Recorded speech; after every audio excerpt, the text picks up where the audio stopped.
Assalamualaikum warahmatullahi wabarakatuh. Halo teman-teman semua, kami dari kelompok 6 dengan anggota kelompok Nabila Kudratullah, Kartika Dewi Fitria, Rizka Famelia, dan Ima Demerta akan mempresentasikan tentang mengevaluasi ancaman-ancaman terhadap validitas internal dalam penelitian kausal komparatif. Evaluasi terhadap ancaman-ancaman tertentu terhadap validitas internal dalam penelitian kausal komparatif akan melibatkan serangkaian tahapan untuk studi-studi eksperimental.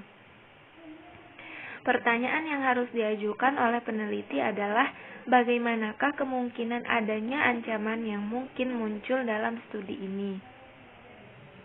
Untuk membantu dalam menjawab pertanyaan ini, kami memberikan prosedur berikut ini.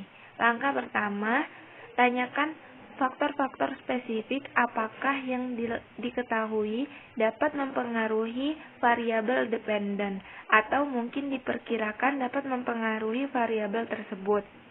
Perhatikan bahwa peneliti tidak perlu memperhatikan dengan faktor-faktor yang tidak berhubungan dengan apa yang mereka teliti.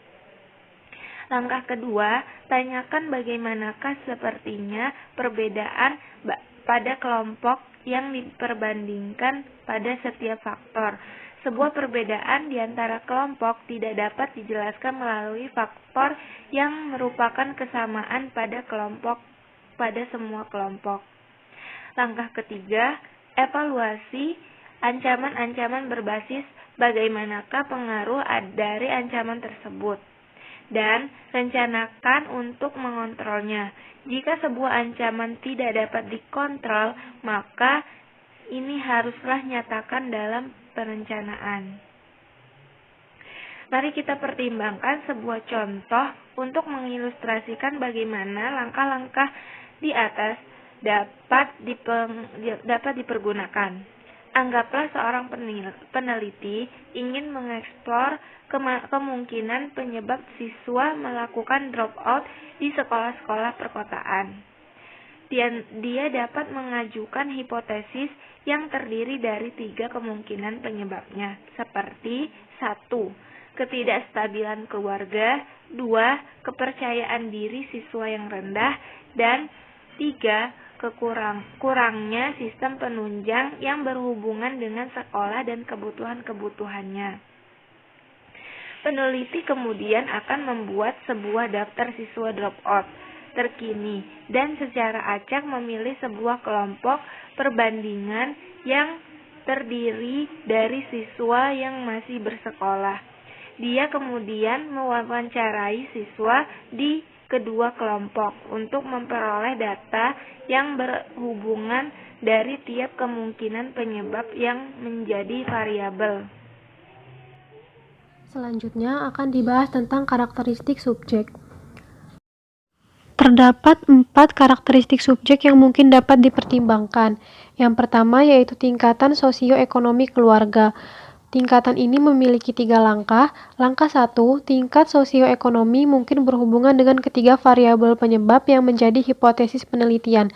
Langkah 2, tingkat sosioekonomi diperkirakan dapat berhubungan dengan dropout atau tetap bersekolahnya siswa. Langkah 3, kemungkinan untuk memiliki efek atau ancaman jika tidak dikontrol yaitu tinggi.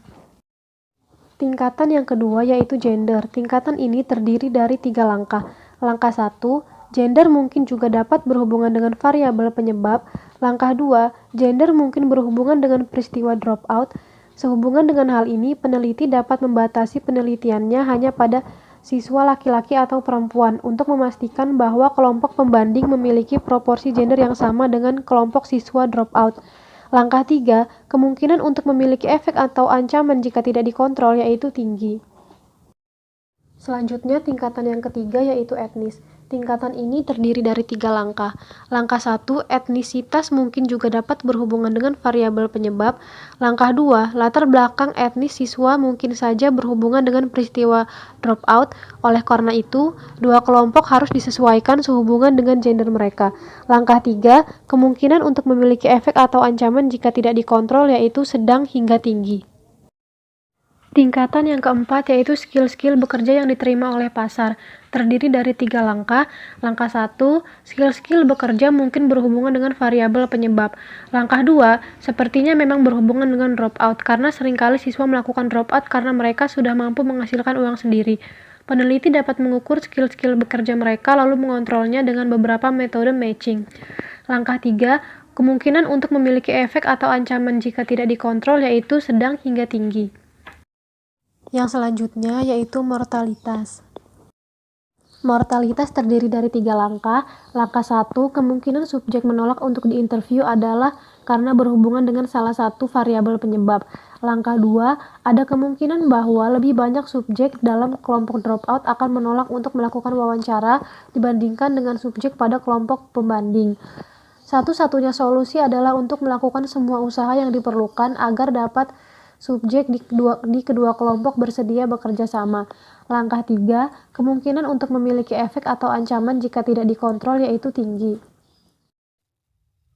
Nah, selanjutnya lokasi. Nah, langkah pertama, meski seperti variabel penyebab akan berbeda untuk sekolah yang berbeda, namun hal ini memungkinkan saja terjadi.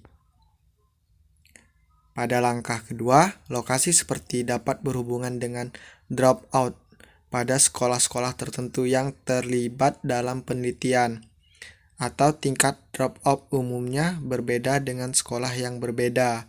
Cara terbaiknya adalah dengan menganalisis data terpisah untuk setiap sekolah. Pada langkah ketiga, kemungkinan untuk memiliki efek atau ancaman jika tidak dikontrol atau sedang. Nah, selanjutnya instrumentasi. Yang pertama itu ada cacat instrumen. Nah, pada langkah pertama, cacat instrumen dalam hal ini akan berhubungan dengan kelelahan yang dialami oleh pewawancara. Hal ini tentunya akan dapat mempengaruhi informasi yang diperoleh dari siswa di kedua kelompok. Langkah kedua, faktor kelelahan dapat berbeda untuk kedua kelompok, bergantung pada bagaimana interview akan dijadwalkan. Solusinya adalah coba untuk menjadwalkan interview guna mencegah terjadinya kelelahan. Langkah ketiga, kemungkinan untuk memiliki efek atau ancaman jika tidak dikontrol atau sedang. Pada yang kedua, itu ada karakteristik pengumpulan data. Nah, di langkah pertama itu ada karakteristik pengumpulan data dapat dianggap bisa mempengaruhi informasi yang diperoleh mengenai variabel penyebab yang telah dihipotesiskan. Melatih pewawancara untuk menstandarisasi proses wawancara adalah hal yang sangat penting. Pada langkah kedua, meski terdapat pelatihan, namun pewawancara yang berbeda dapat menghasilkan informasi yang berbeda pula. Oleh karena itu, para pewawancara haruslah memiliki keseimbangan yang sama untuk kedua kelompok, seperti memiliki jumlah interview yang sama untuk setiap kelompok. Nah, pada langkah ketiga, kemungkinan untuk memiliki efek atau ancaman jika tidak dikontrol atau sedang. Nah, selanjutnya itu ada bias atau prasangka pengumpulan data. Nah, pada langkah pertama, bias atau prasangka mungkin saja berpengaruh atau berhubungan dengan informasi yang sedang diperoleh pada 3 variabel penyebab. Nah, pada langkah kedua, bias dapat berbentuk perasaan ataupun sikap yang berbeda ketika pewawancara mewawancarai kedua kelompok, atau perilaku yang berbeda antar setiap dropout dengan siswa yang masih sekolah. Solusinya adalah untuk membuat pewawancara tidak mengetahui apakah subjek berasal dari kelompok dropout ataupun siswa yang masih bersekolah. Untuk melakukan hal ini, hal-hal yang harus diperhatikan adalah pertanyaan-pertanyaan yang akan diajukan dan dalam memberikan pelatihan kepada pewawancara. Pada langkah ketiga, kemungkinan untuk memiliki efek atau ancaman jika tidak dikontrol atau sedang. Yang terakhir yaitu ancaman lain. Ancaman implementasi, sejarah, maturasi, attitudinal, dan regresi terhadap validitas internal tidak akan mempengaruhi jenis penelitian kausal komparatif tipe 2. Cara untuk mengidentifikasi ancaman-ancaman terhadap validitas internal dalam penelitian kausal komparatif yaitu dengan pertama, memikirkan semua hal seperti kondisi, variabel-variabel lainnya, dan sebagainya yang mungkin dapat mempengaruhi variabel hasil penelitian. Yang kedua, untuk memutuskan berdasarkan bukti atau pengalaman, apakah hal-hal tersebut sepertinya akan dapat mempengaruhi perbandingan kelompok. Jika iya, maka hal ini mungkin dapat menyediakan sebuah penjelasan alternatif terhadap hasil. Jika sepertinya terdapat ancaman, maka sebuah ancaman terhadap validitas internal perlu untuk dikontrol. Banyak di antara ancaman-ancaman tersebut yang dapat diatasi jika kita melakukan replikasi atau pengulangan dalam studi. Baiklah teman-teman, sekian video presentasi dari kelompok kami. Mohon maaf apabila ada kesalahan. Terima kasih. Wassalamualaikum warahmatullahi wabarakatuh.